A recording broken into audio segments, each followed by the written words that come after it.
Vie de Molière.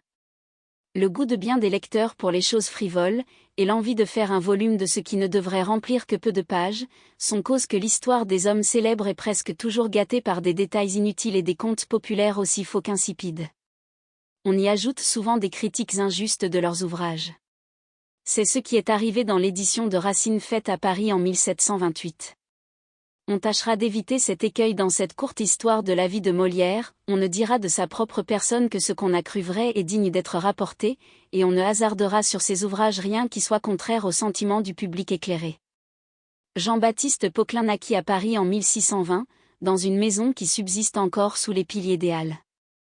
Son père, Jean-Baptiste Poquelin, valet de chambre tapissier chez le roi, marchand fripier, et Anne Boutet, sa mère, lui donnèrent une éducation trop conforme à leur état, auquel ils le destinaient.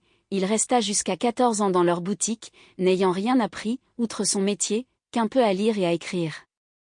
Ses parents obtinrent pour lui la survivance de leur charge chez le roi, mais son génie l'appelait ailleurs. On a remarqué que presque tous ceux qui se sont fait un nom dans les beaux-arts les ont cultivés malgré leurs parents, et que la nature a toujours été en eux plus forte que l'éducation. Poquelin avait un grand-père qui aimait la comédie, et qui le menait quelquefois à l'hôtel de Bourgogne. Le jeune homme sentit bientôt une aversion invincible pour sa profession. Son goût pour l'étude se développa, il pressa son grand-père d'obtenir qu'on le mît au collège, et il arracha enfin le consentement de son père, qui le mit dans une pension, et l'envoya externe aux jésuites, avec la répugnance d'un bourgeois qui croyait la fortune de son fils perdue s'il étudiait. Le jeune Poquelin fit au collège les progrès qu'on devait attendre de son empressement à y entrer. Il y étudia 5 années, il y suivit le cours des classes d'Armand de Bourbon, premier prince de Conti, qui depuis fut le protecteur des lettres et de Molière. Il y avait alors dans ce collège 2 enfants qui eurent depuis beaucoup de réputation dans le monde. C'étaient Chapelle et Bernier, celui-ci, connu par ses voyages aux Indes, et l'autre, célèbre par quelques vers naturels et aisés, qui lui ont fait d'autant plus de réputation qu'il ne rechercha pas celle d'auteur. L'huillier, homme de fortune, prenait un soin singulier de l'éducation du jeune Chapelle, son fils naturel, et, pour lui donner de l'émulation, il faisait étudier avec lui le jeune Bernier, dont les parents étaient mal à leur aise. Au lieu même de donner à son fils naturel un précepteur ordinaire et pris au hasard, comme tant de pères en usent avec un fils légitime qui doit porter leur nom, il engagea le célèbre Gassendi à se charger de l'instruire. Gassendi ayant démêlé de bonne heure le génie de Poquelin, l'associa aux études de Chapelle et de Bernier. Jamais plus illustre maître n'eut de plus digne disciple. Il leur enseigna sa philosophie d'Épicure, qui, quoique aussi fausse que les autres, avait au moins plus de méthode et plus de vraisemblance que celle de l'école, et n'en avait pas la barbarie. Poquelin continua de s'instruire sous Gassendi. Au sortir du collège, il reçut de ce philosophe les principes d'une morale plus utile que sa physique, et il s'écarta rarement de ces principes dans le cours de sa vie.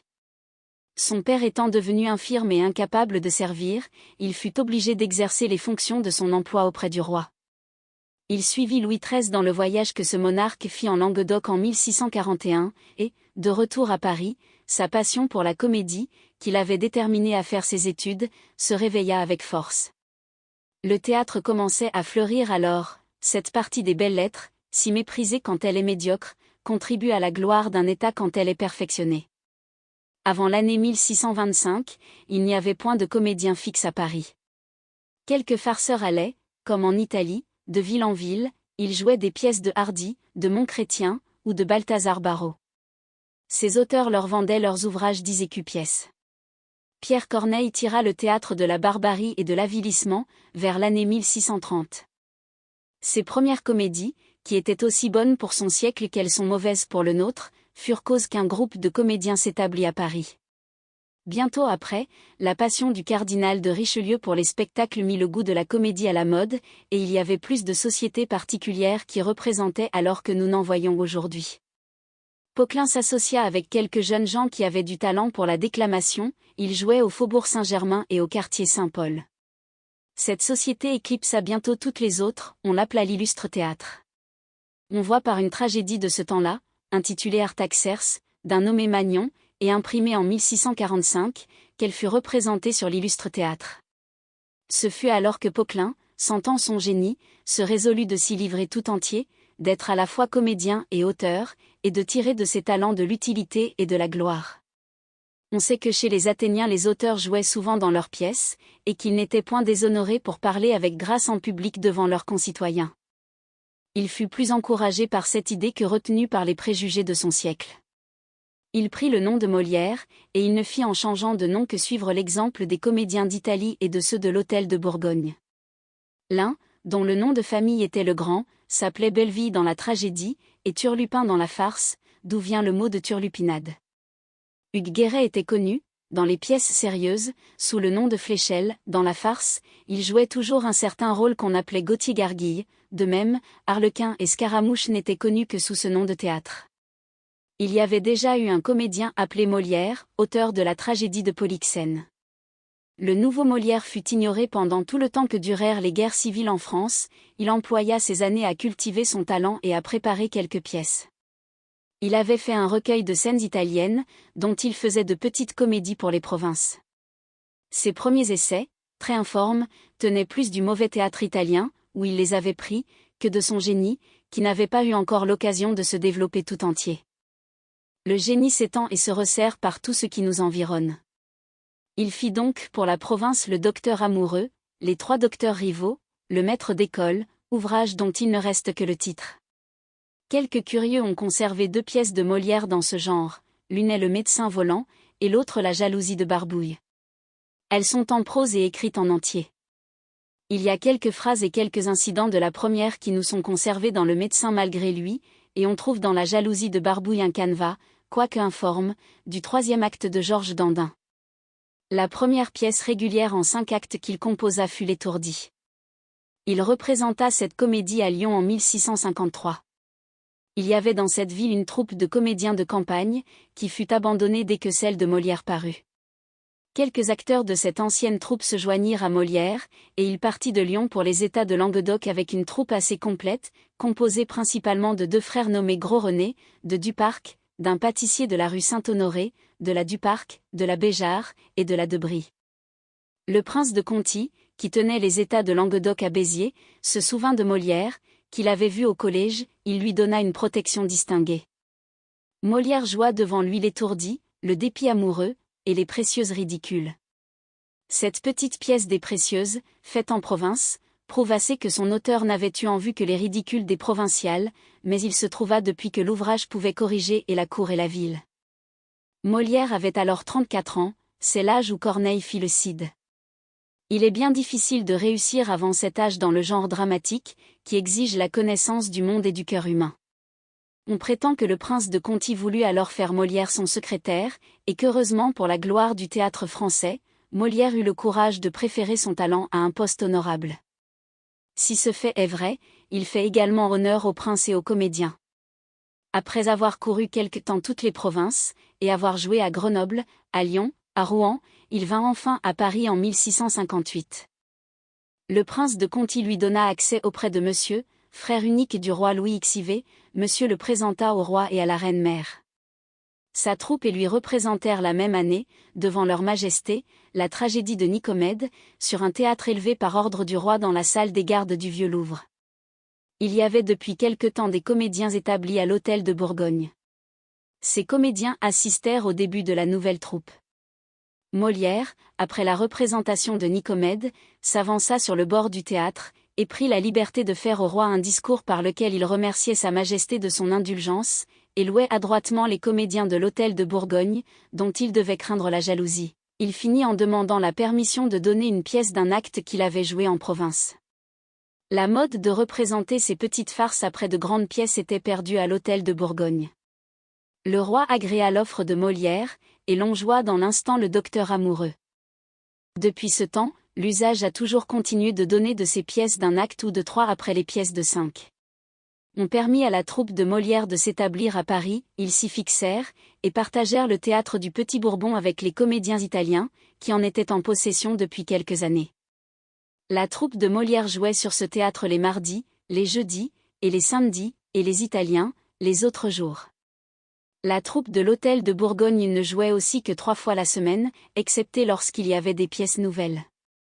Dès lors la troupe de Molière prit le titre de la troupe de Monsieur, qui était son protecteur. 2 ans après, en 1660, il leur accorda la salle du Palais-Royal. Le cardinal de Richelieu l'avait fait bâtir pour la représentation de Mirame, tragédie dans laquelle ce ministre avait composé plus de 500 vers. Cette salle est aussi mal construite que la pièce pour laquelle elle fut bâtie, et je suis obligé de remarquer à cette occasion, que nous n'avons aujourd'hui aucun théâtre supportable, c'est une barbarie gothique que les Italiens nous reprochent avec raison. Les bonnes pièces sont en France, et les belles salles en Italie. La troupe de Molière eut la jouissance de cette salle jusqu'à la mort de son chef. Elle fut alors accordée à ceux qui eurent le privilège de l'opéra, quoique ce vaisseau soit moins propre encore pour le chant que pour la déclamation. Depuis l'an 1658 jusqu'à 1673, c'est-à-dire en 15 années de temps, il donna toutes ses pièces, qui sont au nombre de 30. Il voulut jouer dans la tragédie, mais il n'y réussit pas, il avait une volubilité dans la voix, et une espèce de hoquet qui ne pouvait convenir au genre sérieux, mais qui rendait son jeu comique plus plaisant. La femme d'un des meilleurs comédiens que nous ayons eu à donner ce portrait-ci de Molière, il n'était ni trop gras ni trop maigre, il avait la taille plus grande que petite, le port noble, la jambe belle, il marchait gravement, avait l'air très sérieux, le nez gros, la bouche grande, les lèvres épaisses, le teint brun, les sourcils noirs et forts, et les divers mouvements qu'il leur donnait lui rendaient la physionomie extrêmement comique. À l'égard de son caractère, il était doux, complaisant, généreux. Il aimait fort à haranguer, et quand il lisait ses pièces aux comédiens, il voulait qu'ils y amenassent leurs enfants, pour tirer des conjectures de leurs mouvements naturels. Molière se fit dans Paris un très grand nombre de partisans et presque autant d'ennemis. Il accoutuma le public, en lui faisant connaître la bonne comédie, à le juger lui-même très sévèrement. Les mêmes spectateurs qui applaudissaient aux pièces médiocres des autres auteurs, relevaient les moindres défauts de Molière avec aigreur. Les hommes jugent de nous par l'attente qu'ils en ont conçue, et le moindre défaut d'un auteur célèbre, joint avec les malignités du public, suffit pour faire tomber un bon ouvrage. Voilà pourquoi Britannicus et les plaideurs de M. Racine furent si mal reçus, voilà pourquoi l'avare, le misanthrope, les femmes savantes, l'école des femmes, n'eurent d'abord aucun succès. Louis XIV, qui avait d'un goût naturel et l'esprit très juste, sans l'avoir cultivé, ramena souvent, par son approbation, la cour et la ville aux pièces de Molière. Il eût été plus honorable pour la nation de n'avoir pas besoin des décisions de son prince pour bien juger. Molière eut des ennemis cruels, surtout les mauvais auteurs du temps, leurs protecteurs et leurs cabales, ils suscitèrent contre lui les dévots, on lui imputa des livres scandaleux, on l'accusa d'avoir joué des hommes puissants, tandis qu'il n'avait joué que les vices en général, et il eût succombé sous ces accusations si ce même roi, qui encouragea et qui soutint Racine et Despréaux, n'eût pas aussi protégé Molière. Il n'eut à la vérité qu'une pension de 1000 livres, et sa troupe n'en eut qu'une de cette la fortune qu'il fit par le succès de ses ouvrages le mit en état de n'avoir rien de plus à souhaiter, ce qu'il retirait du théâtre avec ce qu'il avait placé, allait à 30 000 livres de rente, somme qui, en ce temps-là, faisait presque le double de la valeur réelle de pareille somme d'aujourd'hui. Le crédit qu'il avait auprès du roi paraît assez par le canonicat qu'il obtint pour le fils de son médecin. Ce médecin s'appelait Mauvillain. Tout le monde sait qu'étant un jour au dîner du roi, « Vous avez un médecin » dit le roi à Molière. « Que vous fait-il, sire » répondit Molière. « Nous causons ensemble, il m'ordonne des remèdes, je ne les fais point, et je guéris. » Il faisait de son bien un usage noble et sage, il recevait chez lui des hommes de la meilleure compagnie, les Chapelle, les Jonsac, les Desbarreaux, etc., qui joignaient la volupté et la philosophie. Il avait une maison de campagne à Auteuil, où il se délassait souvent avec eux des fatigues de sa profession, qui sont bien plus grandes qu'on ne pense. Le maréchal de Vivonne, connu par son esprit et par son amitié pour Despréaux, allait souvent chez Molière, et vivait avec lui comme Lélius avec Terence. Le grand Condé exigeait de lui qu'il le vînt voir souvent, et disait qu'il trouvait toujours à apprendre dans sa conversation. Molière employait une partie de son revenu en libéralité, qui allait beaucoup plus loin que ce qu'on appelle dans d'autres hommes des charités. Il encourageait souvent par des présents considérables de jeunes auteurs qui marquaient du talent, c'est peut-être à Molière que la France doit Racine. Il engagea le jeune Racine, qui sortait de Port-Royal, à travailler pour le théâtre dès l'âge de 19 ans. Il lui fit composer la tragédie de Théagène et de Chariclée, et quoique cette pièce fût trop faible pour être jouée, il fit présent au jeune auteur de San Louis, et lui donna le plan des frères ennemis. Il n'est peut-être pas inutile de dire qu'environ dans le même temps, c'est-à-dire en 1661, Racine ayant fait une ode sur le mariage de Louis XIV, M. Colbert lui envoya San Louis au nom du roi. Il est très triste pour l'honneur des lettres que Molière et Racine aient été brouillés depuis, de si grands génies, dont l'un avait été le bienfaiteur de l'autre, devaient être toujours amis. Il éleva et il forma un autre homme qui, par la supériorité de ses talents et par les dons singuliers qu'il avait reçus de la nature, mérite d'être connu de la postérité. C'est le comédien Baron, qui a été unique dans la tragédie et dans la comédie. Molière en prit soin comme de son propre fils. Un jour, Baron vint lui annoncer qu'un comédien de campagne, que la pauvreté empêchait de se présenter, lui demandait quelques légers secours pour aller joindre sa troupe. Molière ayant su que c'était un nommé Mondorge, qui avait été son camarade, demanda à Baron combien il croyait qu'il fallait lui donner. Celui-ci répondit au hasard, 4 pistoles, donnez-lui 4 pistoles pour moi, lui dit Molière, en voilà 20 qu'il faut que vous lui donniez pour vous, et il joignit à ce présent celui d'un habit magnifique. Ce sont de petits faits, mais ils peignent le caractère. Un autre trait mérite plus d'être rapporté.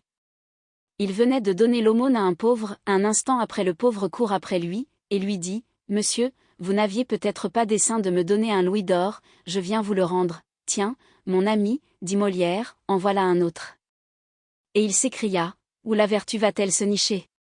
Exclamation qui peut faire voir qu'il réfléchissait sur tout ce qui se présentait à lui, et qu'il étudiait partout la nature en homme qui la voulait peindre.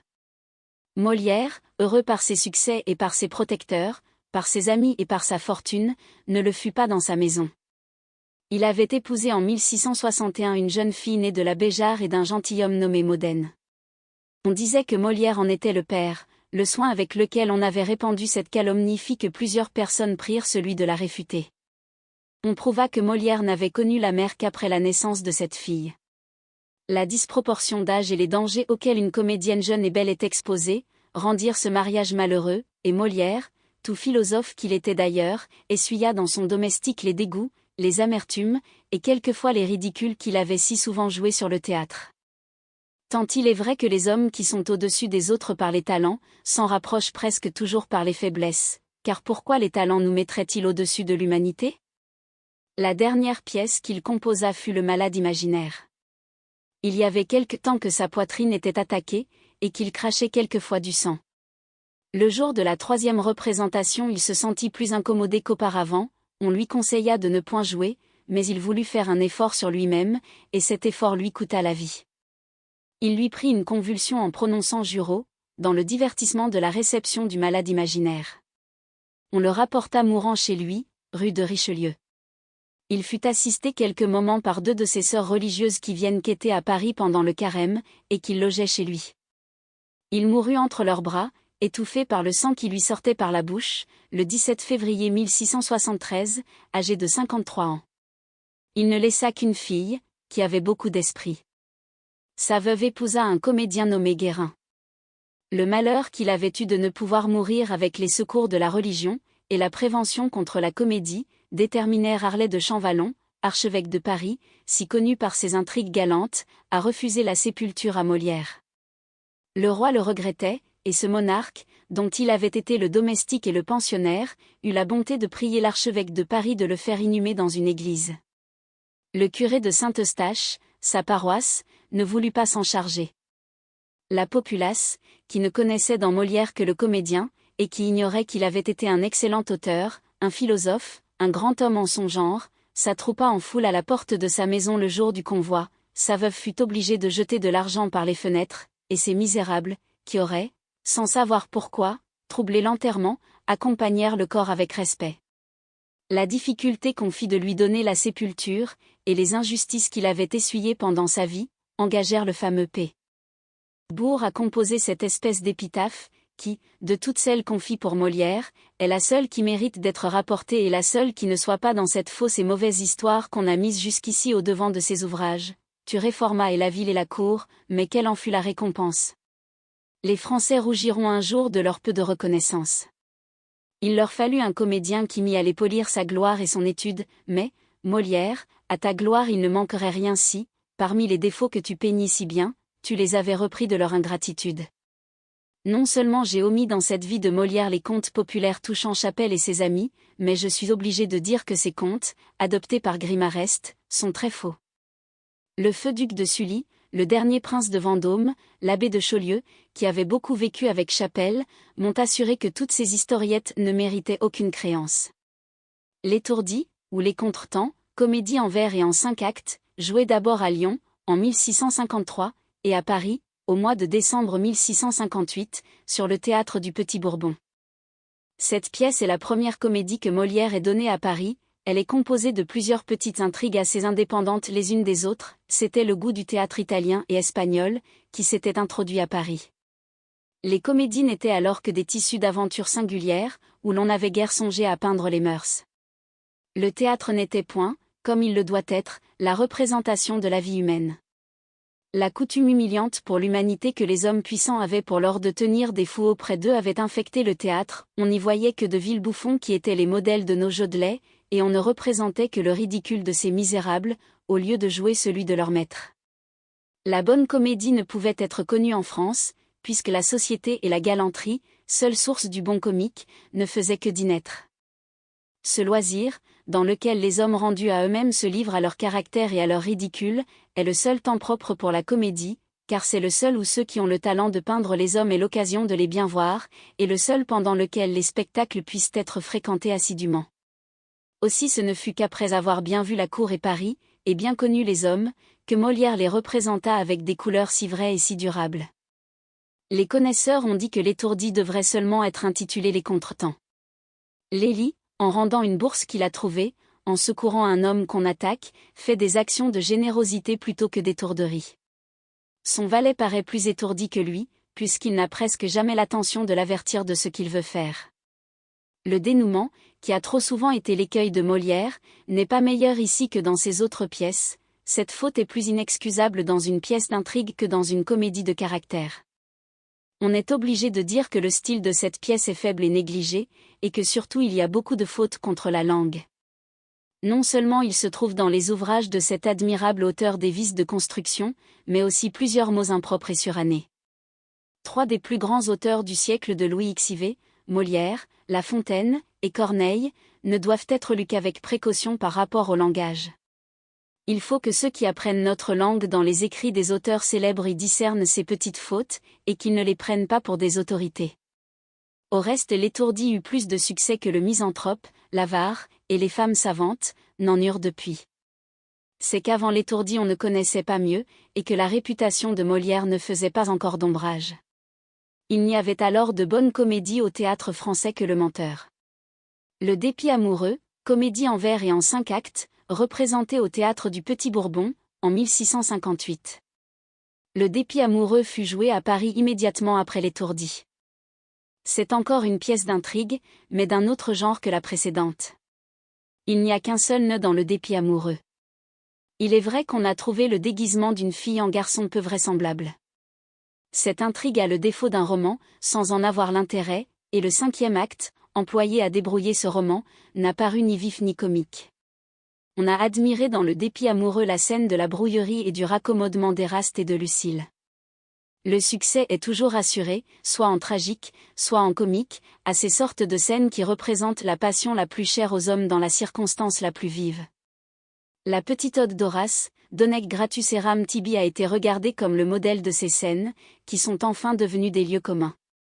Les Précieuses ridicules, comédie en un acte et en prose, jouée d'abord en province, et représentée pour la première fois à Paris, sur le théâtre du Petit Bourbon, au mois de novembre 1659. Lorsque Molière donna cette comédie, la fureur du bel esprit était plus que jamais à la mode. Voiture avait été le premier en France qui avait écrit avec cette galanterie ingénieuse dans laquelle il est si difficile d'éviter la fadeur et l'affectation. Ces ouvrages, où il se trouve quelques vraies beautés avec trop de faux brillants, étaient les seuls modèles, et presque tous ceux qui se piquaient d'esprit n'imitaient que ses défauts. Les romans de Mademoiselle Scudéry avaient achevé de gâter le goût. Il régnait dans la plupart des conversations un mélange de galanterie guindée, de sentiments romanesques et d'expressions bizarres, qui composaient un jargon nouveau, inintelligible, et admiré.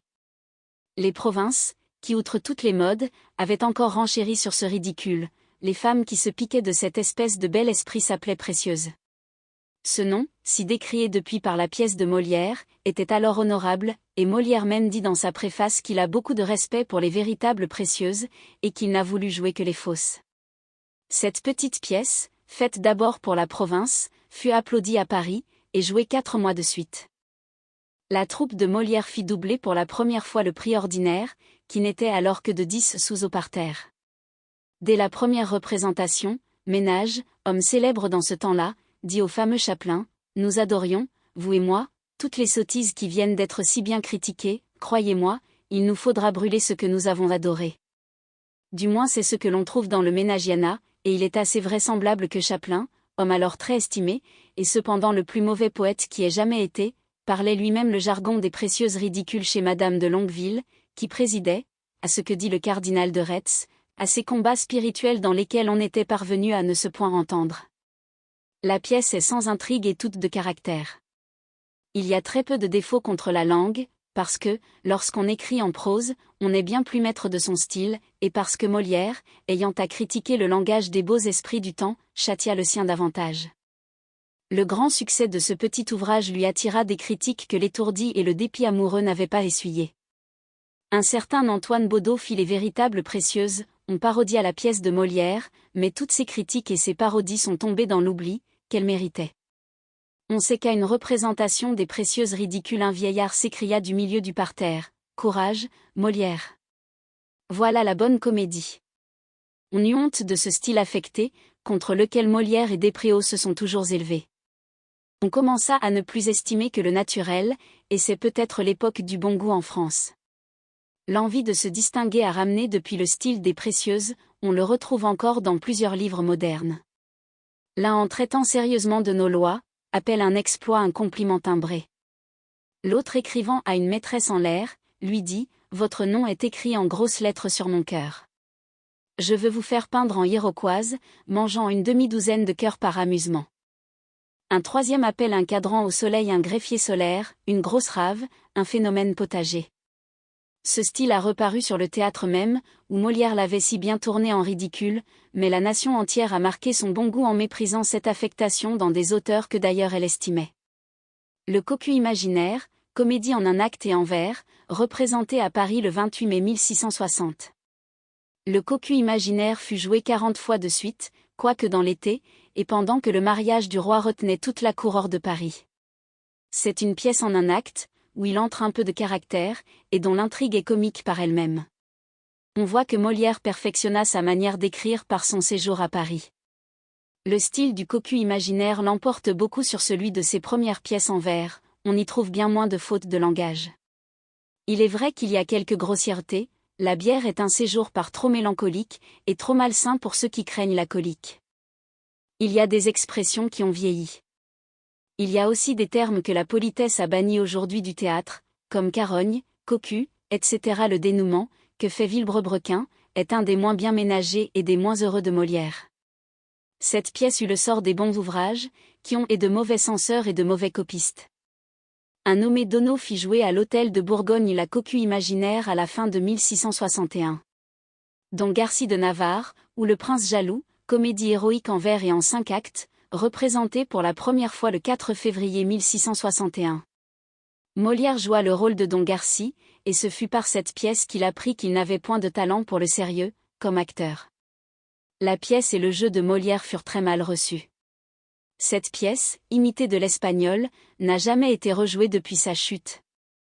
La réputation naissante de Molière souffrit beaucoup de cette disgrâce, et ses ennemis triomphèrent quelque temps. Don Garci ne fut imprimé qu'après la mort de l'auteur. L'École des Maris, comédie en vers et en 3 actes, représentée à Paris le 24 juin 1661. Il y a grande apparence que Molière avait au moins les canevas de ses premières pièces déjà préparées, puisqu'elles se succédèrent en si peu de temps. L'École des Maris affermit pour jamais la réputation de Molière, c'est une pièce de caractère et d'intrigue. Quand il n'aurait fait que ce seul ouvrage, il eût pu passer pour un excellent auteur comique. On a dit que l'École des Maris était une copie des Adelphes de Terence, si cela était, Molière eût plus mérité l'éloge d'avoir fait passer en France le bon goût de l'ancienne Rome que le reproche d'avoir dérobé sa pièce. Mais les Adelphes ont fourni tout au plus l'idée de l'École des Maris. Il y a dans les Adelphes 2 vieillards de différentes humeurs, qui donnent chacun une éducation différente aux enfants qu'ils élèvent, il y a de même dans l'École des Maris 2 tuteurs, dont l'un est sévère et l'autre indulgent, voilà toute la ressemblance.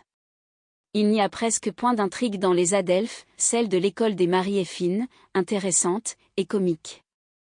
Une des femmes de la pièce de Terence, qui devrait faire le personnage le plus intéressant, ne paraît sur le théâtre que pour accoucher. L'Isabelle de Molière occupe presque toujours la scène avec esprit et avec grâce, et mêle quelquefois de la bienséance, même dans les tours qu'elle joue à son tuteur. Le dénouement des Adelphes n'a nulle vraisemblance, il n'est point dans la nature qu'un vieillard qui a été 60 ans, chagrin, sévère, et avare, devienne tout à coup gai, complaisant, et libéral. Le dénouement de l'école des maris est le meilleur de toutes les pièces de Molière. Il est vraisemblable, naturel, tiré du fond de l'intrigue, et, ce qui vaut bien autant, il est extrêmement comique. Le style de Terence est pur, sentencieux, mais un peu froid, comme César, qui excellait en tout, le lui a reproché.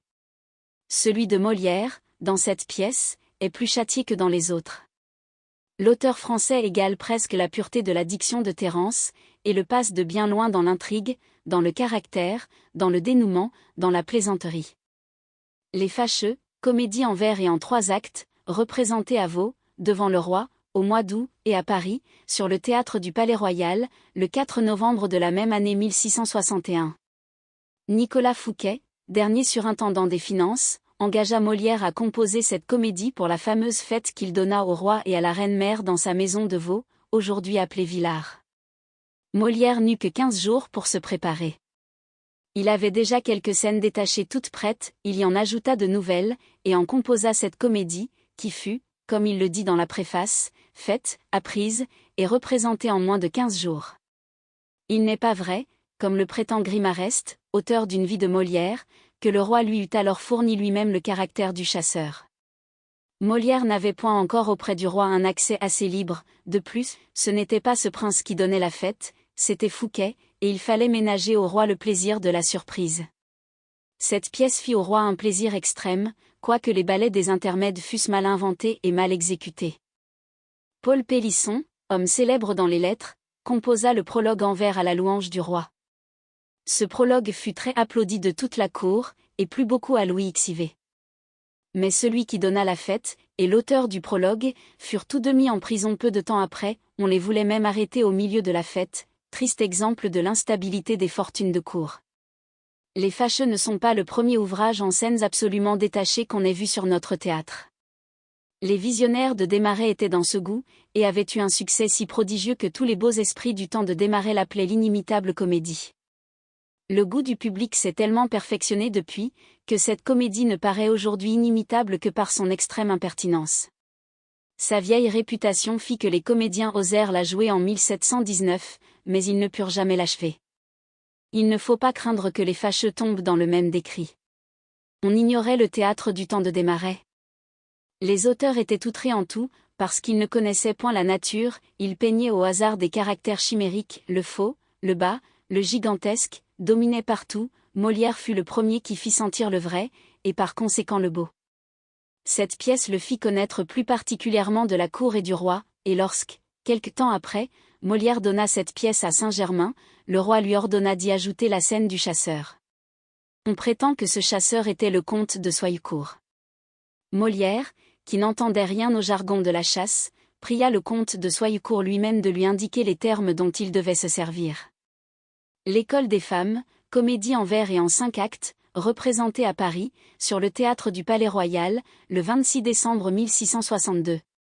Le théâtre de Molière, qui avait donné naissance à la bonne comédie, fut abandonné la moitié de l'année 1661, et toute l'année 1662, pour certaines farces moitié italiennes, moitié françaises, qui furent alors accréditées par le retour d'un fameux pantomime italien connu sous le nom de Scaramouche. Les mêmes spectateurs qui applaudissaient sans réserve à ces farces monstrueuses se rendirent difficiles pour l'école des femmes, pièce d'un genre tout nouveau, laquelle, quoique tout en récit, est ménagée avec tant d'art que tout paraît être en action. Elle fut très suivie et très critiquée, comme le dit la Gazette de l'Auray, pièce qu'en plusieurs lieux on fronde, mais où pourtant va tant de monde que jamais sujet important pour le voir n'en attira tant. Elle passe pour être inférieure en tout à l'école des maris, et surtout dans le dénouement, qui est aussi postiche dans l'école des femmes qu'il est bien amené dans l'école des maris. On se révolta généralement contre quelques expressions qui paraissent indignes de Molière, on désapprouva le corbillon, la tarte à la crème, les enfants faits par l'oreille. Mais aussi les connaisseurs admirèrent avec quelle adresse Molière avait su attacher et plaire pendant 5 actes, par la seule confidence d'Horace au vieillard, et par de simples récits. Il semblait qu'un sujet ainsi traité ne dût fournir qu'un acte, mais c'est le caractère du vrai génie de répandre sa fécondité sur un sujet stérile, et de varier ce qui semble uniforme. On peut dire en passant que c'est là le grand art des tragédies de l'admirable Racine. La critique de l'école des femmes, petite pièce en un acte et en prose, représentée à Paris, sur le théâtre du Palais-Royal, le 1er juin 1663. C'est le premier ouvrage de ce genre qu'on connaisse au théâtre. C'est proprement un dialogue, et non une comédie. Molière y fait plus la satire de ses censeurs qu'il ne défend les endroits faibles de l'école des femmes. On convient qu'il avait tort de vouloir justifier la tarte à la crème, et quelques autres bassesses de style qui lui étaient échappées, mais ses ennemis avaient plus grand tort de saisir ces petits défauts pour condamner un bon ouvrage. Bourseau crut se reconnaître dans le portrait de Lysida. Pour s'en venger, il fit jouer à l'Hôtel de Bourgogne une petite pièce dans le goût de la critique de l'école des femmes, intitulée Le portrait du peintre, ou la contre-critique. L'impromptu de Versailles, petite pièce en un acte et en prose, représentée à Versailles le 14 octobre 1663 et à Paris le 4 novembre de la même année. Molière fit ce petit ouvrage en partie pour se justifier devant le roi de plusieurs calomnies, et en partie pour répondre à la pièce de Bourseau. C'est une satire cruelle et outrée. Bourseau y est nommé par son nom. La licence de l'ancienne comédie grecque n'allait pas plus loin. Il eût été de la bienséance et de l'honnêteté publique de supprimer la satire de Bourseau et celle de Molière. Il est honteux que les hommes de génie et de talent s'exposent par cette petite guerre à être la risée des sots. Il n'est permis de s'adresser aux personnes que quand ce sont des hommes publiquement déshonorés, comme Rollet et Wasp. Molière sentit d'ailleurs la faiblesse de cette petite comédie, et ne la fit point imprimer. La princesse d'Élide, ou les plaisirs de l'île enchantée, représentée le 7 mai 1664, à Versailles, à la grande fête que le roi donna aux reines. Les fêtes que Louis XIV donna dans sa jeunesse méritent d'entrer dans l'histoire de ce monarque, non seulement par les magnificences singulières, mais encore par le bonheur qu'il eut d'avoir des hommes célèbres en tout genre, qui contribuaient en même temps à ses plaisirs, à la politesse et à la gloire de la nation. Ce fut à cette fête, connue sous le nom de l'île enchantée, que Molière fit jouer la princesse d'Élide, comédie-ballet en 5 actes. Il n'y a que le premier acte et la première scène du second qui soient en vers. Molière, pressé par le temps, écrivit le reste en prose. Cette pièce réussit beaucoup dans une cour qui ne respirait que la joie, et qui, au milieu de tant de plaisir, ne pouvait critiquer avec sévérité un ouvrage fait à la hâte pour embellir la fête. On a depuis représenté la princesse d'Élide à Paris, mais elle ne put avoir le même succès, dépouillée de tous ses ornements et des circonstances heureuses qui l'avaient soutenue. On joua la même année la comédie de la mère coquette, du célèbre Quinault, c'était presque la seule bonne comédie qu'on eût vue en France, hors les pièces de Molière, et elle dut lui donner de l'émulation. Rarement les ouvrages faits pour des fêtes réussissent-ils au théâtre de Paris.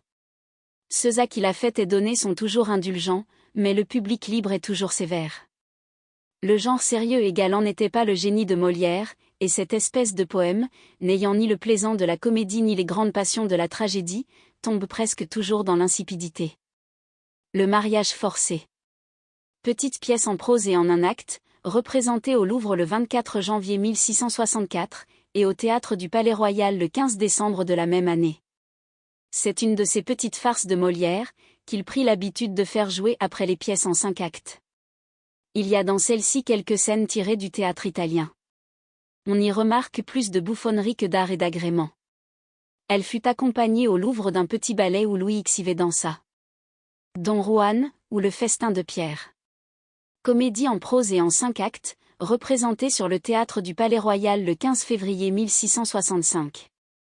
L'original de la comédie bizarre du festin de Pierre est de Triso de Molina, auteur espagnol. Il est intitulé El Combinado de Piedra. Il fut joué ensuite en Italie, sous le titre de Convitato di Pietra. La troupe des comédiens italiens le joua à Paris, et on l'appela le festin de Pierre. Il eut un grand succès sur ce théâtre irrégulier, on ne se révolta point contre le monstrueux assemblage de bouffonnerie et de religion, de plaisanterie et d'horreur, ni contre les prodiges extravagants qui font le sujet de cette pièce. Une statue qui marche et qui parle, et les flammes de l'enfer qui engloutissent un débauché sur le théâtre d'Arlequin, ne soulevèrent point les esprits, soit qu'en effet il y ait dans cette pièce quelque intérêt, soit que le jeu des comédiens l'embellit, soit plutôt que le peuple, à qui le festin de Pierre plaît beaucoup plus qu'aux honnêtes gens, aime cette espèce de merveilleux. Villiers, comédien de l'Hôtel de Bourgogne, mit le festin de Pierre en vers, et il eut quelque succès à ce théâtre. Molière voulut aussi traiter ce bizarre sujet. L'empressement d'enlever des spectateurs à l'Hôtel de Bourgogne fit qu'il se contenta de donner en prose sa comédie, c'était une nouveauté inouïe alors qu'une pièce de 5 actes en prose. On voit par là combien l'habitude a de puissance sur les hommes, et comme elle forme les différents goûts des nations. Il y a des pays où l'on n'a pas l'idée qu'une comédie puisse réussir en vers, les Français, au contraire, ne croyaient pas qu'on pût supporter une longue comédie qui ne fût pas rimée. Ce préjugé fit donner la préférence à la pièce de Villiers sur celle de Molière, et ce préjugé a duré si longtemps que Thomas Corneille, en 1673, immédiatement après la mort de Molière, mit son festin de Pierre en vers. Il eut alors un grand succès sur le théâtre de la rue Guénégaud, et c'est de cette seule manière qu'on le représente aujourd'hui. À la première représentation du festin de Pierre de Molière, il y avait une scène entre Don Juan et un pauvre. Don Juan demandait à ce pauvre à quoi il passait sa vie dans la forêt. « À prier Dieu, répondait le pauvre, pour les honnêtes gens qui me donnent l'aumône, tu passes ta vie à prier Dieu, disait Don Juan, si cela est, tu dois donc être fort à ton aise, hélas. Monsieur, je n'ai pas souvent de quoi manger, cela ne se peut pas, répliquait Don Juan, Dieu ne saurait laisser mourir de faim ceux qui le prient du soir au matin. Tiens, voilà un louis d'or, mais je te le donne pour l'amour de l'humanité. Cette scène, convenable au caractère impie de Don Juan, mais dont les esprits faibles pouvaient faire un mauvais usage, fut supprimée à la seconde représentation, et ce retranchement fut peut-être cause du peu de succès de la pièce. Celui qui écrit ceci a vu la scène écrite de la main de Molière, entre les mains du fils de Pierre Marcassus, ami de l'auteur. Cette scène a été imprimée depuis. L'amour médecin, petite comédie en un acte et en prose, représentée à Versailles le 15 septembre 1665 et sur le théâtre du Palais Royal le 22 du même mois. L'amour médecin est un impromptu fait pour le roi en 5 jours de temps, cependant cette petite pièce est d'un meilleur comique que le mariage forcé, elle fut accompagnée d'un prologue en musique, qui est l'une des premières compositions de Lully. C'est le premier ouvrage dans lequel Molière ait joué les médecins. Ils étaient fort différents de ceux d'aujourd'hui, ils allaient presque toujours en robe et en rabat, et consultaient en latin. Si les médecins de notre temps ne connaissent pas mieux la nature, ils connaissent mieux le monde, et savent que le grand art d'un médecin est l'art de plaire. Molière peut avoir contribué à leur ôter leur pédanterie, mais les mœurs du siècle, qui ont changé en tout, y ont contribué davantage. L'esprit de raison s'est introduit dans toutes les sciences, et la politesse dans toutes les conditions. Le Misanthrope, comédie en vers et en 5 actes, représentée sur le théâtre du Palais Royal le 4 juin 1666. L'Europe regarde cet ouvrage comme le chef-d'œuvre du haut comique. Le sujet du misanthrope a réussi chez toutes les nations longtemps avant Molière, et après lui. En effet, il y a peu de choses plus attachantes qu'un homme qui est le genre humain, dont il a éprouvé les noirceurs, et qui est entouré de flatteurs dont la complaisance servile fait un contraste avec son inflexibilité. Cette façon de traiter le misanthrope est la plus commune, la plus naturelle, et la plus susceptible du genre comique. Celle dont Molière l'a traitée est bien plus délicate, et, fournissant bien moins, exigeait beaucoup d'art. Il s'est fait à lui-même un sujet stérile, privé d'action, dénué d'intérêt. Son misanthrope est les hommes encore plus par humeur que par raison. Il n'y a d'intrigue dans la pièce que ce qu'il en faut pour faire sortir les caractères, mais peut-être pas assez pour attacher, en récompense. Tous ces caractères ont une force, une vérité et une finesse que jamais auteur comique n'a connue comme lui. Molière est le premier qui ait su tourner en scène ces conversations du monde, et y mêler des portraits. Le misanthrope en est plein, c'est une peinture continuelle, mais une peinture de ces ridicules que les yeux vulgaires n'aperçoivent pas. Il est inutile d'examiner ici en détail les beautés de ce chef-d'œuvre de l'esprit, de montrer avec quel art Molière a peint un homme qui pousse la vertu jusqu'au ridicule, rempli de faiblesse pour une coquette, et de remarquer la conversation et le contraste charmant d'une prude avec cette coquette outrée. Quiconque lit doit sentir ces beautés, lesquelles même, toutes grandes qu'elles sont, ne seraient rien sans le style. La pièce est, d'un bout à l'autre, à peu près dans le style des satires de Despréaux, et c'est, de toutes les pièces de Molière, la plus fortement écrite. Elle eut, à la première représentation, les applaudissements qu'elle méritait. Mais c'était un ouvrage plus fait pour les gens d'esprit que pour la multitude, et plus propre encore à être lu qu'à être joué. Le théâtre fut désert dès le 3e jour.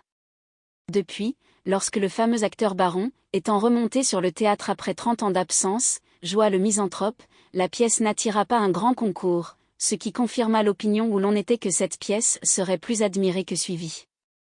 Ce peu d'empressement qu'on a, d'un côté, pour le Misanthrope, et, de l'autre, la juste admiration qu'on a pour lui, prouve, peut-être plus qu'on ne pense, que le public n'est point injuste. Il court en foule à des comédies gaies et amusantes, mais qu'il n'estime guère, et ce qu'il admire n'est pas toujours réjouissant. Il en est des comédies comme des jeux, il y en a que tout le monde joue, il y en a qui ne sont faits que pour les esprits plus fins et plus appliqués. Si on osait encore chercher dans le cœur humain la raison de cette tiédeur du public aux représentations du Misanthrope, peut-être les trouverait-on dans l'intrigue de la pièce, dont les beautés ingénieuses et fines ne sont pas également vives et intéressantes.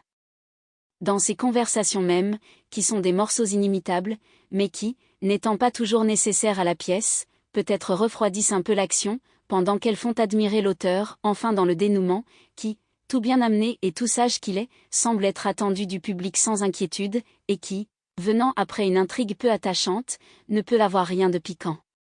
En effet, le spectateur ne souhaite point que le Misanthrope épouse la coquette Célimène, et ne s'inquiète pas beaucoup s'il se détachera d'elle. Enfin, on prendrait la liberté de dire que le Misanthrope est une satire plus sage et plus fine que celle d'Horace et de Boileau, et pour le moins aussi bien écrite, mais qu'il y a des comédies plus intéressantes, et que le Tartuffe, par exemple, réunit les beautés du style du Misanthrope avec un intérêt plus marqué. On sait que les ennemis de Molière voulurent persuader au duc de Montausier, fameux par sa vertu sauvage, que c'était lui que Molière jouait dans le Misanthrope. Le duc de Montausier alla voir la pièce, et dit, en sortant, qu'il aurait bien voulu ressembler au Misanthrope de Molière. Le médecin malgré lui, comédie en 3 actes et en prose, représentée sur le théâtre du Palais-Royal le 9 août 1666. Molière ayant suspendu son chef-d'œuvre du Misanthrope, le rendit quelque temps après au public, accompagné du médecin malgré lui, farce très gaie et très bouffonne, et dont le peuple grossier avait besoin, à peu près comme à l'opéra, après une musique noble et savante. On entend avec plaisir ces petits airs qui ont par eux-mêmes peu de mérite, mais que tout le monde retient aisément. Ces gentillesses frivoles servent à faire goûter les beautés sérieuses. Le médecin malgré lui soutint le Misanthrope, c'est peut-être à la honte de la nature humaine, mais c'est ainsi qu'elle est faite, on va plus à la comédie pour rire que pour être instruit. Le Misanthrope était l'ouvrage d'un sage qui écrivait pour les hommes éclairés, et il fallut que le sage se déguisât en farceur pour plaire à la multitude.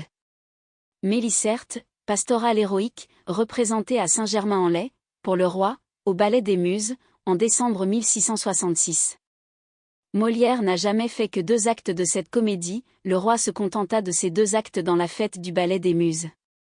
Le public n'a point regretté que l'auteur ait négligé de finir cet ouvrage, il est dans un genre qui n'était point celui de Molière. Quelque peine qu'il y eût prise, les plus grands efforts d'un homme d'esprit ne remplacent jamais le génie. Le Sicilien, ou l'Amour peintre, comédie en prose et en 1 acte, représentée à Saint-Germain-en-Laye en 1667, et sur le théâtre du Palais-Royal le 10 juin de la même année. C'est la seule petite pièce en 1 acte où il y ait de la grâce et de la galanterie. Les autres petites pièces que Molière ne donnait que comme des farces ont d'ordinaire un fond plus bouffon et moins agréable. Amphitryon, comédie en vers et en 3 actes, représentée sur le théâtre du Palais-Royal, le 13 janvier 1668. Euripide et Archippe avaient traité ce sujet de tragicomédie chez les Grecs. C'est une des pièces de Plaute qui a eu le plus de succès, on la jouait encore à Rome 500 ans après lui, et, ce qui peut paraître singulier, c'est qu'on la jouait toujours dans des fêtes consacrées à Jupiter. Il n'y a que ceux qui ne savent point combien les hommes agissent peu conséquemment qui puissent être surpris qu'on se moquât publiquement au théâtre des mêmes dieux qu'on adorait dans les temples. Molière a tout pris de Plaute, hors les scènes de Sosie et de Cléantie. Ceux qui ont dit qu'il a imité son prologue de Lucien ne savent pas la différence qui est entre une imitation et la ressemblance très éloignée de l'excellent dialogue de la nuit et de Mercure, dans Molière, avec le petit dialogue de Mercure et d'Apollon, dans Lucien, il n'y a pas une plaisanterie, pas un seul mot que Molière doive à cet auteur grec. Tous les lecteurs exempts de préjugés savent combien l'Amphitryon français est au-dessus de l'Amphitryon latin. On ne peut pas dire des plaisanteries de Molière ce qu'Horace dit de celles de Plaute, vestri proavi plotino et numero et lauda versal, nimium patiente utrinque. Dans Plaute, Mercure dit à Sosie, tu viens avec des fourberies cousues. Sosie répond, je viens avec des habits cousus. Tu as menti, réplique le dieu, tu viens avec tes pieds, et non avec tes habits. Ce n'est pas là le comique de notre théâtre. Autant Molière paraît surpasser Plaute dans cette espèce de plaisanterie que les Romains nommaient urbanité, autant paraît-il aussi l'emporter dans l'économie de sa pièce. Quand il fallait chez les anciens apprendre aux spectateurs quelque événement, un acteur venait, sans façon, le conter dans un monologue, ainsi Amphitryon et Mercure viennent seuls sur la scène dire tout ce qu'ils ont fait pendant les entr'actes. Il n'y avait pas plus d'art dans les tragédies. Cela seul fait peut-être voir que le théâtre des anciens est, par rapport au nôtre, ce que l'enfance est à l'âge mûr. Madame Dacier, qui a fait honneur à son sexe par son érudition, et qui lui en eût fait davantage si avec la science des commentateurs elle n'en eût pas eu l'esprit, fit une dissertation pour prouver que l'Amphitryon de Plaute était fort au-dessus du moderne. Mais ayant ouï dire que Molière voulait faire une comédie des femmes savantes, elle supprima sa dissertation. L'Amphitryon de Molière réussit pleinement et sans contradiction, aussi est-ce une pièce faite pour plaire aux plus simples et aux plus grossiers comme aux plus délicats. C'est la première comédie que Molière ait écrite en vers libre. On prétendit alors que ce genre de versification était plus propre à la comédie que les rimes plates, en ce qu'il y a plus de liberté et plus de variété. Cependant les rimes plates en vers alexandrins ont prévalu. Les vers libres sont d'autant plus malaisés à faire qu'ils semblent plus faciles. Il y a un rythme très peu connu qu'il y faut observer, sans quoi cette poésie rebute. Corneille ne connut pas ce rythme dans son Agésilas. L'Avare, comédie en prose et en 5 actes, représentée à Paris sur le théâtre du Palais-Royal le 9 septembre 1668. Cette excellente comédie avait été donnée au public en 1667, mais le même préjugé qui fit tomber le Festin de Pierre, parce qu'il était en prose, avait fait tomber l'Avare. Molière, pour ne point heurter de front le sentiment des critiques, et sachant qu'il faut ménager les hommes quand ils ont tort, donna au public le temps de revenir, et ne rejoua l'Avare qu'un an après. Le public, qui, à la longue, se rend toujours au bon, donna à cet ouvrage les applaudissements qu'il mérite. On comprit alors qu'il peut y avoir de fort bonnes comédies en prose, et qu'il y a peut-être plus de difficultés à réussir dans ce style ordinaire, où l'esprit seul soutient l'auteur, que dans la versification, qui, par la rime, la cadence et la mesure, prête des ornements à des idées simples que la prose n'embellirait pas. Il y a dans l'Avare quelques idées prises de Plaute, et embellies par Molière. Plaute avait imaginé le premier de faire en même temps voler la cassette de l'Avare, et séduire sa fille. C'est de lui qu'est toute l'invention de la scène du jeune homme qui vient avouer le rapt, et que l'Avare prend pour le voleur. Mais on ose dire que Plaute n'a point assez profité de cette situation. Il ne l'a inventée que pour la manquer, que l'on en juge par ce trait seul. L'amant de la fille ne paraît que dans cette scène, il vient sans être annoncé ni préparé, et la fille elle-même n'y paraît point du tout. Tout le reste de la pièce est de Molière, caractère, intrigue, plaisanterie, il n'a imité que quelques lignes, comme cet endroit où l'Avare, parlant au spectateur, dit « Mon voleur n'est-il point parmi vous ?» Ils me regardent tous, et se mettent à rire. Quid ecod rideti? Novi omnes, sio furices complure, et cet autre endroit encore où, ayant examiné les mains du valet qu'il soupçonne, il demande à voir la troisième, ostende tertiam. Mais si l'on veut connaître la différence du style de Plaute et du style de Molière, qu'on voit les portraits que chacun fait de son Avare. Plaute dit, clama suam rem periis, sec eradicarier, de suotigio fumus qua exit fora. Quincumit dormitum, folem sibi obstringio begulam, cur, ne quid anima forta mita dormien. Etiam noctura inferiorem guturem? Il crie qu'il est perdu, qu'il est abîmé, si la fumée de son feu va hors de sa maison. Il se met une vessie à la bouche pendant la nuit, de peur de perdre son souffle, se bouche-t-il aussi la bouche d'en bas. Cependant ces comparaisons de Plaute avec Molière, tout à l'avantage du dernier, n'empêchent pas qu'on ne doive estimer ce comique latin, qui, n'ayant pas la pureté de Terence, est fort inférieur à Molière, a été, pour la variété de ses caractères et de ses intrigues, ce que Rome a eu de meilleur. On trouve aussi, à la vérité, dans l'Avare de Molière quelques expressions grossières comme « je sais l'art de traire les hommes » et quelques mauvaises plaisanteries comme « je marierais, si je l'avais entrepris, le Grand Turc et la République de Venise ».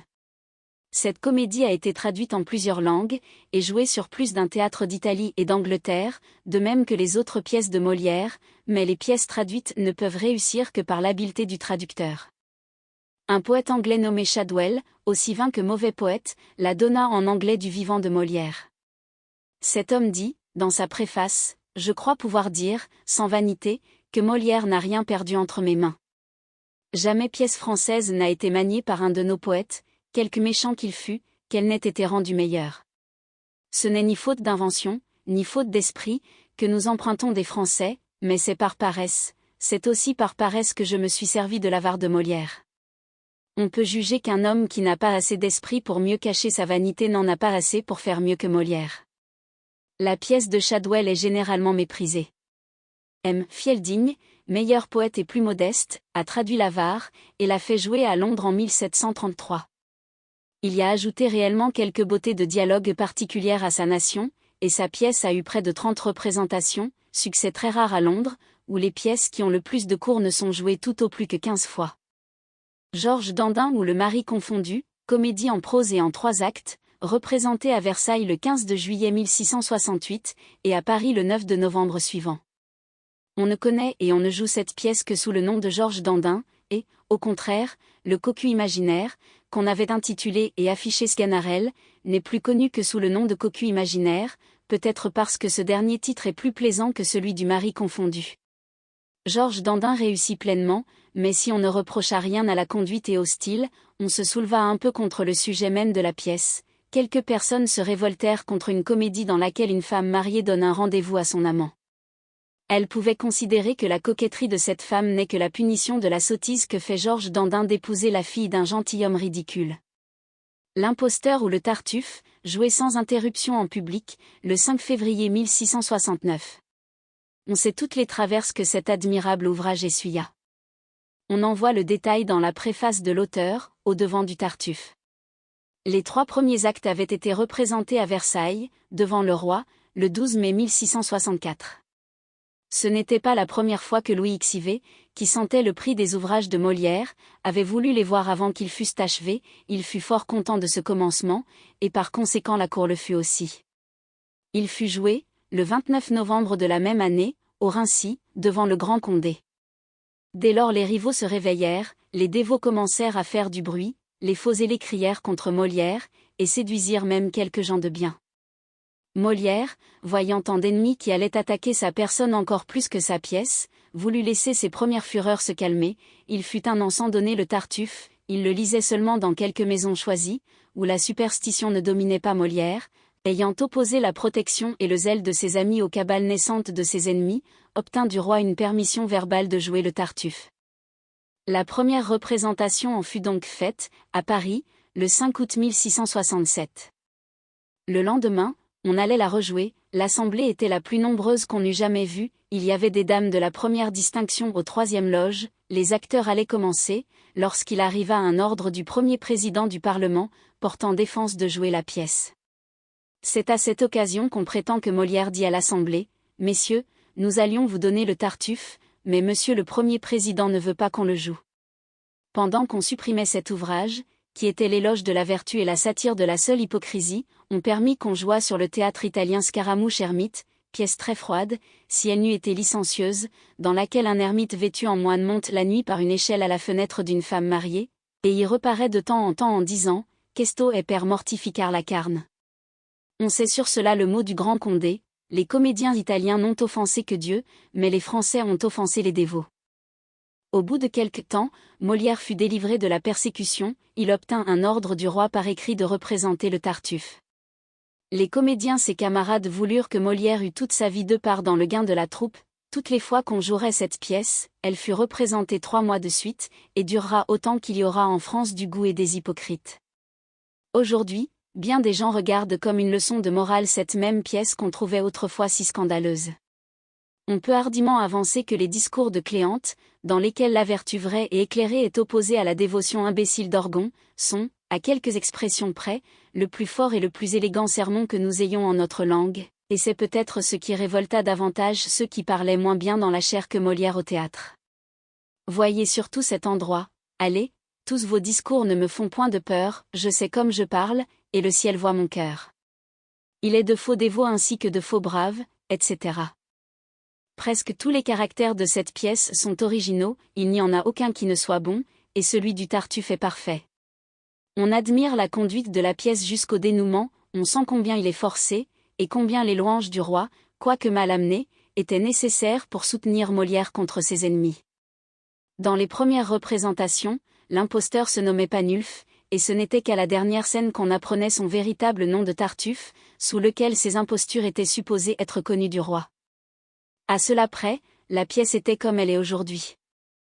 Le changement le plus marqué qu'on y ait fait est à ce vers, au ciel. Pardonne-moi la douleur qu'il me donne.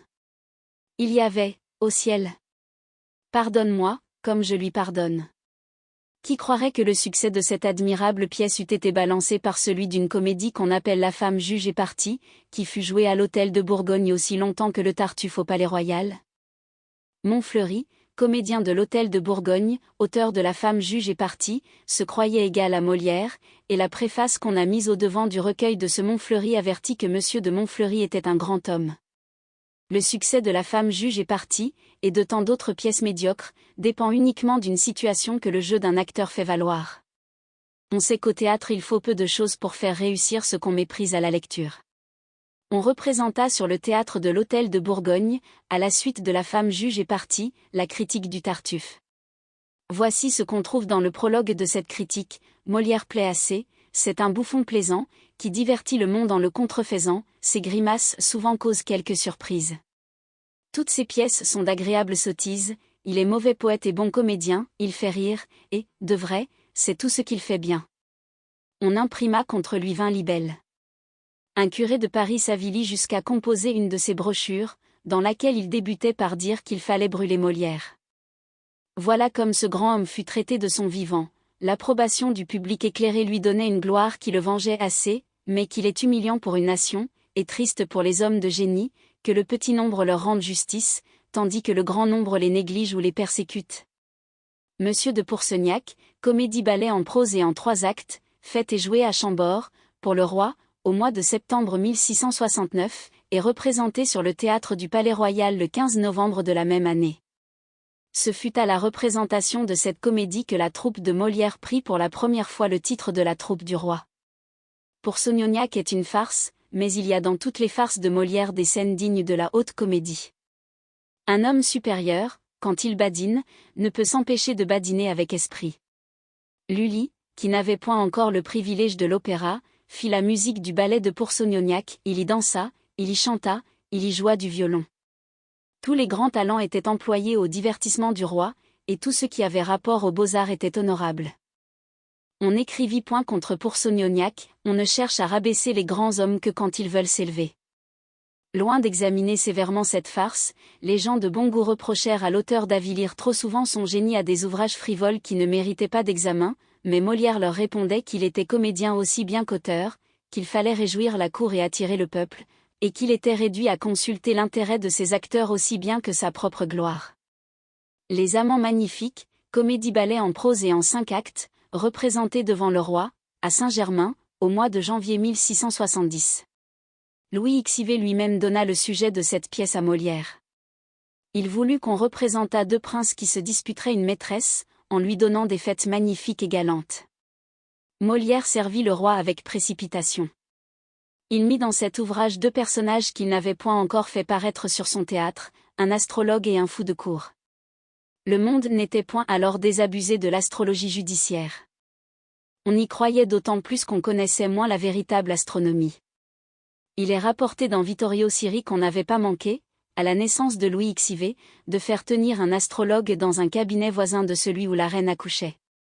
C'est dans les cours que cette superstition règne davantage, parce que c'est là qu'on n'a plus d'inquiétude sur l'avenir. Les fouilles étaient aussi à la mode, chaque prince et chaque grand seigneur même avait son fou, et les hommes n'ont quitté ce reste de barbarie qu'à mesure qu'ils ont plus connu les plaisirs de la société et ce que donnent les beaux-arts. Le fou qui est représenté dans Molière n'est point un fou ridicule, tel que le morne de la princesse d'Élide, mais un homme adroit, et qui, ayant la liberté de tout dire, s'en sert avec habileté et avec finesse. La musique est de Lully. Cette pièce ne fut jouée qu'à la cour, et ne pouvait guère réussir que par le mérite du divertissement et par celui de l'acte sans grave propos. On ne doit pas omettre que, dans les divertissements des amants magnifiques, il se trouve une traduction de l'ode d'Horace, Donec gratus eram tibi. Le bourgeois gentilhomme, comédie-ballet en prose et en 5 actes, faite et jouée à Chambord, au mois d'octobre 1670, et représentée à Paris le 23 novembre de la même année. Le bourgeois gentilhomme est un des plus heureux sujets de comédie que le ridicule des hommes ait jamais pu fournir. La vanité, attribut de l'espèce humaine, fait que les princes prennent le titre de roi, que les grands seigneurs veulent être princes, et, comme dit La Fontaine, tout petit prince a des ambassadeurs, tout marquis veut avoir des pages. Cette faiblesse est précisément la même que celle d'un bourgeois qui veut être homme de qualité, mais la folie du bourgeois est la seule qui soit comique, et qui puisse faire rire au théâtre. Ce sont les extrêmes disproportions des manières et du langage d'un homme avec les airs et les discours qu'il veut affecter qui font un ridicule plaisant. Cette espèce de ridicule ne se trouve point dans des princes ou dans des hommes élevés à la cour, qui couvrent toutes leurs sottises du même air et du même langage. Mais ce ridicule se montre tout entier dans un bourgeois élevé grossièrement, et dont le naturel fait à tout moment un contraste avec l'art dont il veut se parer. C'est ce naturel grossier qui fait le plaisant de la comédie, et voilà pourquoi ce n'est jamais que dans la vie commune qu'on prend les personnages comiques. Le misanthrope est admirable, le bourgeois gentilhomme est plaisant. Les 4 premiers actes de cette pièce peuvent passer pour une comédie, le 5e est une farce qui est réjouissante, mais trop peu vraisemblable. Molière aurait pu donner moins de prise à la critique, en supposant quelque autre homme que le fils du grand Turc, mais il cherchait, par ce divertissement, plutôt à réjouir qu'à faire un ouvrage régulier.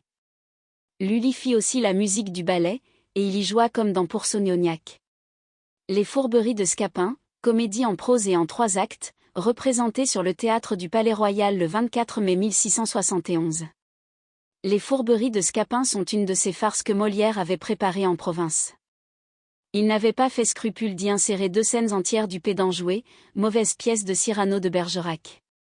On prétend que quand on lui reprochait ce plagiat, il répondait « Ces 2 scènes sont assez bonnes, cela m'appartenait de droit, il est permis de reprendre son bien partout où on le trouve. » Si Molière avait donné la farce des Fourberies de Scapin pour une vraie comédie, Despréaux aurait eu raison de dire dans son art poétique « C'est par là que Molière, illustrant ses écrits, peut-être de son art eût remporté le prix si, moins ami du peuple, en ses doctes peintures, il n'eût point fait souvent grimacer ses figures, quitté pour le bouffon l'agréable et le fin, et sans honte à Terence allié Tabarin. Dans ce sac ridicule où Scapin s'enveloppe, je ne reconnais plus l'auteur du misanthrope. On pourrait répondre à ce grand critique que Molière n'a point allié Terence avec Tabarin dans ses vraies comédies, où il surpasse Terence, que s'il a déféré au goût du peuple, c'est dans ses farces, dont le seul titre annonce du bas comique, et que ce bas comique était nécessaire pour soutenir sa troupe. Molière ne pensait pas que les Fourberies de Scapin et le mariage forcé valussent l'avare, le Tartuffe, le misanthrope, les femmes savantes, ou fussent même du même genre. De plus, comment Despréaux peut-il dire que Molière peut-être de son art eût remporté le prix? Qui aura donc ce prix si Molière ne l'a pas? Psyché, tragédie-ballet en vers libre et en 5 actes, représentée devant le roi, dans la salle des machines du Palais des Tuileries, en janvier, et durant le carnaval de l'année 1670, et donnée au public sur le théâtre du Palais-Royal en 1671. Le spectacle de l'opéra, connu en France sous le ministère du cardinal de Mazarin, était tombé par sa mort. Il commençait à se relever. Perrin, introducteur des ambassadeurs chez Monsieur, frère de Louis XIV, Cambert, intendant de la musique de la reine-mère, et le marquis de Sourdiac, homme de goût, qui avait du génie pour les machines, avaient obtenu, en 1669, le privilège de l'opéra, mais ils ne donnèrent rien au public qu'en 1671. On ne croyait pas alors que les Français puissent jamais soutenir 3 heures de musique, et qu'une tragédie toute chantée pût réussir. On pensait que le comble de la perfection est une tragédie déclamée, avec des chants et des danses dans les intermèdes. On ne songeait pas que si une tragédie est belle et intéressante, les entr'actes de musique doivent en devenir froids, et que si les intermèdes sont brillants, l'oreille a peine à revenir tout d'un coup du charme de la musique à la simple déclamation.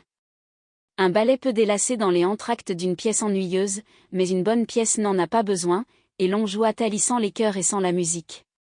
Ce ne fut que quelques années après que Lully et Quinault nous apprirent qu'on pouvait chanter toute une tragédie, comme on faisait en Italie, et qu'on la pouvait même rendre intéressante, perfection que l'Italie ne connaissait pas depuis la mort du cardinal Mazarin, On n'avait donc donné que des pièces à machine avec des divertissements en musique, tels qu'Andromède et la Toison d'or.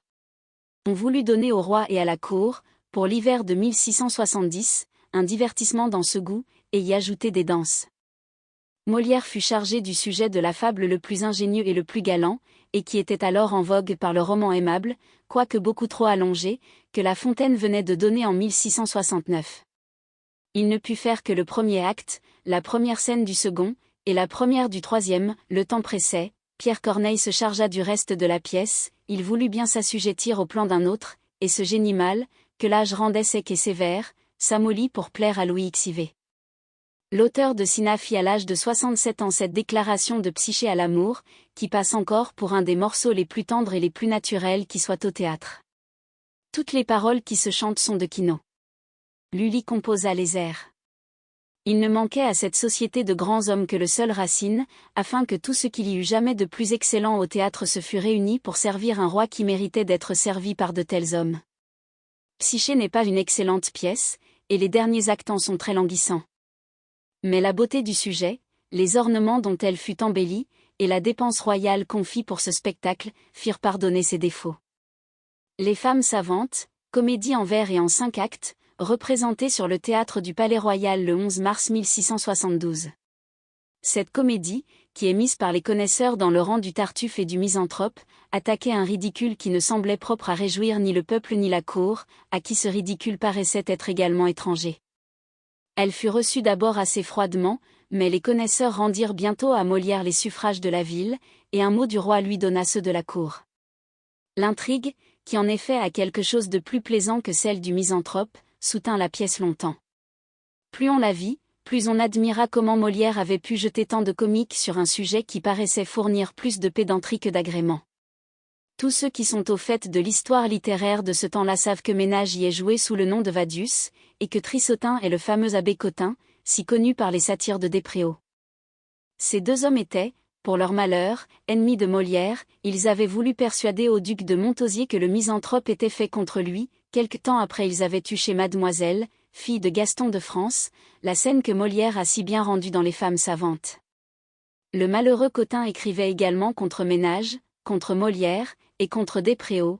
Les satires de Despréaux l'avaient déjà couvert de honte, mais Molière l'accabla. Trissotin était appelé aux premières représentations Tricotin. L'acteur qui le représentait avait affecté, autant qu'il avait pu, de ressembler à l'original par la voix et par les gestes. Enfin, pour comble de ridicule, les vers de Trissotin, sacrifiés sur le théâtre à la risée publique, étaient de l'abbé Cotin même. S'ils avaient été bons, et si leur auteur avait valu quelque chose, la critique sanglante de Molière et celle de Despréaux ne lui eussent pas ôté sa réputation. Molière lui-même avait été joué aussi cruellement sur le théâtre de l'Hôtel de Bourgogne, et n'en fut pas moins estimé, le vrai mérite résiste à la satire. Mais Cotin était bien loin de se pouvoir soutenir contre de telles attaques, on dit qu'il fut si accablé de ce dernier coup qu'il tomba dans une mélancolie qui le conduisit au tombeau.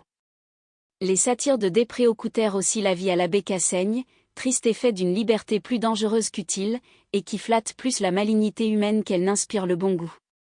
La meilleure satire qu'on puisse faire des mauvais poètes, c'est de donner d'excellents ouvrages. Molière et Despréaux n'avaient pas besoin d'y ajouter des injures. La comtesse d'Escarbagna, petite comédie en un acte et en prose, représentée devant le roi, à Saint-Germain, en février 1672, et à Paris, sur le théâtre du Palais-Royal, le 8 juillet de la même année. C'est une farce, mais toute de caractère, qui est une peinture naïve, peut-être en quelques endroits trop simple, des ridicules de la province, ridicules dont on s'est beaucoup corrigé à mesure que le goût de la société et la politesse aisée qui règnent en France se sont répandus de proche en proche. Le malade imaginaire, en 3 actes, avec des intermèdes, fut représenté sur le théâtre du Palais-Royal le 10 février 1673. C'est une de ces farces de Molière dans laquelle on trouve beaucoup de scènes dignes de la haute comédie. La naïveté, peut-être poussée trop loin, en fait le principal caractère. Ces farces ont le défaut d'être quelquefois un peu trop basses, et ces comédies, de n'être pas toujours assez intéressantes, mais, avec tous ces défauts-là, il sera toujours le premier de tous les poètes comiques. Depuis lui, le théâtre français s'est soutenu, et même a été asservi à des lois de décence plus rigoureuses que du temps de Molière. On oserait aujourd'hui hasarder la scène où le Tartuffe presse la femme de son hôte, on oserait se servir des termes de fils de putain, de carogne, et même de cocu, la plus exacte bienséance règne dans les pièces modernes. Il est étrange que tant de régularité n'ait pu laver encore cette tâche, qu'un préjugé très injuste attache à la profession de comédien. Ils étaient honorés dans Athènes, où ils représentaient de moins bons ouvrages. Il y a de la cruauté à vouloir avilir des hommes nécessaires à un état bien policé, qui exercent, sous les yeux des magistrats, un talent très difficile et très estimable, mais c'est le sort de tous ceux qui n'ont que leur talent pour appui, de travailler pour un public ingrat. On demande pourquoi Molière, ayant autant de réputation que Racine, le spectacle cependant est désert quand on joue ses comédies, et qu'il ne va presque plus personne à ce même Tartuffe qui attirait autrefois tout Paris, tandis qu'on court encore avec empressement aux tragédies de Racine, lorsqu'elles sont bien représentées. C'est que la peinture de nos passions nous touche encore davantage que le portrait de nos ridicules, c'est que l'esprit se lasse des plaisanteries, et que le cœur est inépuisable. L'oreille est aussi plus flattée de l'harmonie des beaux vers tragiques et de la magie étonnante du style de Racine qu'elle ne peut l'être du langage propre à la comédie. Ce langage peut plaire, mais il ne peut jamais émouvoir, et l'on ne vient au spectacle que pour être ému. Il faut encore convenir que Molière, tout admirable qu'il est dans son genre, n'a ni des intrigues assez attachantes, ni des dénouements assez heureux, tant l'art dramatique est difficile.